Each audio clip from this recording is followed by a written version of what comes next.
My husband of 20 years groomed our son's girlfriend, and now my kids are shattered as I fight for custody while he tries to gaslight me about his context. Posted by u/eater83. I, 41F, and Paul, 48M, have been married for nearly 20 years. I'm a stay-at-home mom while he works in finance. We have 2 kids, whom we'll call Eric, our 18-year-old son who is currently a senior in high school, and Mary, our 15-year-old daughter. They are both the lights of my life. My marriage with my husband has grown somewhat stale over the years for a myriad of reasons, such as his work schedule and how I've aged poorly since we first met. Our son Eric and his 18-year-old girlfriend, Amy, have been dating since they were freshmen in high school. Eric absolutely adores Amy. She's his first love, and she's someone I've always considered family. This makes the whole situation emotionally excruciating for me. Last week, I inadvertently saw my husband's phone screen and got a glimpse of a text thread between my husband and Amy. I read what looked like a message from her telling him that she misses sucking his candy. I froze in place in complete disbelief. I spent most of the day convincing myself that I must have misread what I saw. However, I didn't misread it because, over the last several days, I discovered a file on his computer filled with tons of adult material. He clearly has an addiction. He also saved photos of Amy from her Instagram on his computer. Although they weren't inappropriate, they were still the proof I needed to confirm that I wasn't going crazy. I also looked at his phone during opportune moments and saw more of their interactions. I wish I had never looked. They were filled with mean, horrible things said at my expense, with him constantly comparing me to her. He would call me fat and old, with Amy laughing at his remarks. I've always had hunches or paranoid feelings that Paul has been cheating on me, but never in a million years could I have fathomed something like this. Last month, I found a thong in our bedroom that I knew wasn't mine. I turned a blind eye to it, being naive and acting like it was maybe our daughter's, even though that made zero sense. Not only is he cheating on me, but he's betraying our son.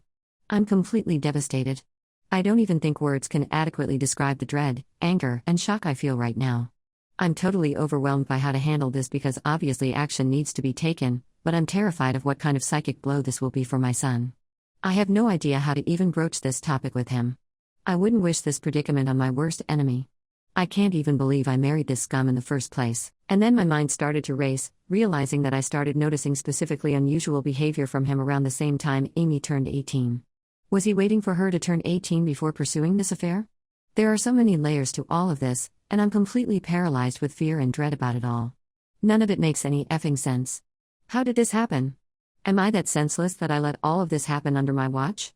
Eric adores Amy, and the thought of revealing this sickening truth to him terrifies me. The impact on his young heart and mind could be devastating. My heart aches for Eric and Mary, who are completely innocent bystanders.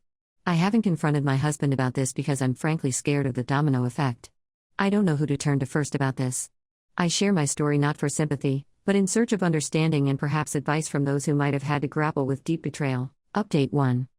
My brother connected me to a very tough lawyer. I saved screenshots of all his conversations with Amy. I was only able to get the last 3 months for my cloud. The conversations were mostly flirty. It was hard to stomach. His call history showed he talked with her for hours pretty consistently. He uses dating apps. I took screenshots of his profiles and all of the active chats he has with his matches. It's very clear that he uses a filter to seek out girls who are 18 to 22. I copied all of his files from the computer. He goes on adult chat rooms and forums, and he spends a ton of money on of. I rummaged through every possible hiding spot I could think of in the house. He had various toys, blindfolds, cuffs, lubricants, etc. He also had different outfits, which looked kind of like a girl's Catholic school uniform, and a French-maid type outfit too. I picked up Eric and Mary from school, and we all drove to my brother's. They were able to sense something was really wrong when I picked them up. I delicately told them the entire situation, and I broke down crying. Mary was the angrier of the two. I met with Amy's mother and told her everything.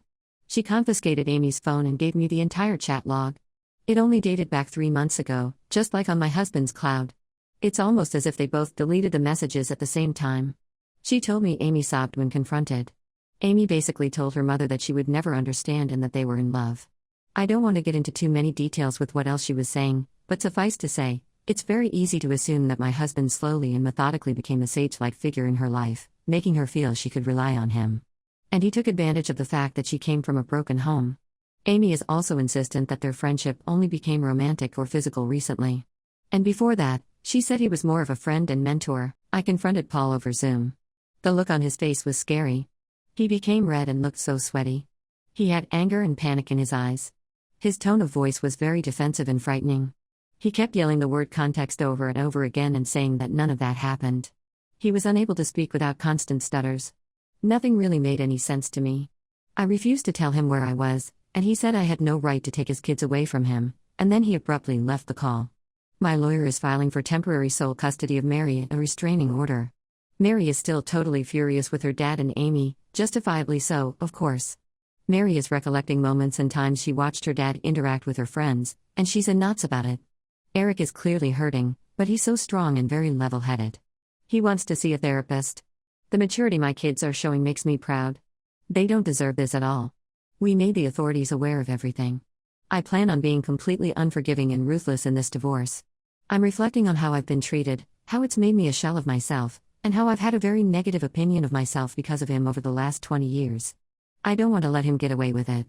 I want to reinvent myself and move on stronger than ever. Update 2.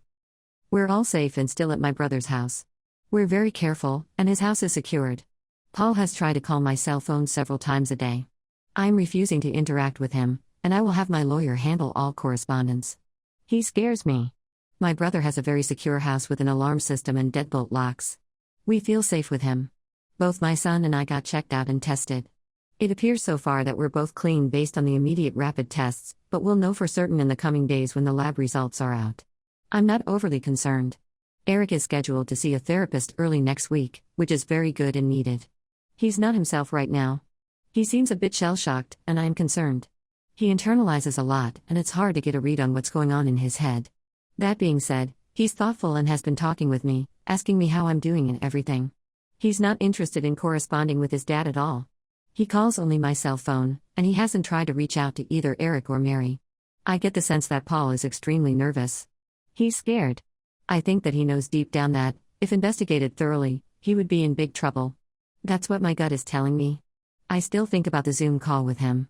The more I think about it, the more it looks like he was a man whose entire world was crashing down on him. The panic in his face was very apparent.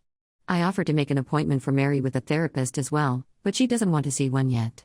She said she's open to it eventually, but she wants time to herself. She's been asking her friends about her dad and if they experienced any creepiness from him. Her friends were open and honest with her.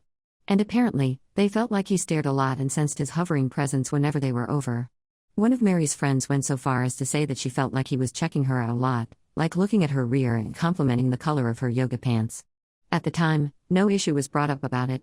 But in light of everything that has been happening, it seems strange now. She claimed that he would sit himself in different areas or vantage points to get a good view of her.